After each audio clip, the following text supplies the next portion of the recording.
এই যে শোনো, হয়তো আমি লিটন দাসের মতো এত স্মার্ট না, ওপেনার ইমরুল কায়েসের মতো তোমার জীবন থেকে কখনো হারাবো না, সাইলেন্ট কিলার মোহাম্মদুল্লাহ রিয়াদের মতো তোমার কখনো স্বপ্ন ভেঙে দিব না, শত অপমানের পরেও মুশফিকুর রহিমের মতো তোমাকে পাওয়ার চ্যালেঞ্জ রাখবো।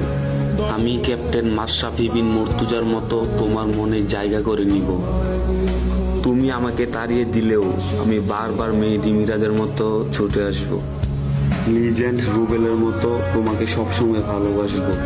আমি হয়তো মুস্তাফিজের মতো এত কিউট না, ভুল করলেও কখনো তাসকিনের মতো বকা দিব না, তামিম ইকবালের মতো তোমার সব বিপদে পাশে থাকবো। তুমি আমাকে মোহাম্মদ সাইফুদ্দিনের মতো বিশ্বাস করতে পারো। তোমাকে পাওয়ার জন্য আমি সাব্বিরের মতো শেষ অবধি অপেক্ষা করব।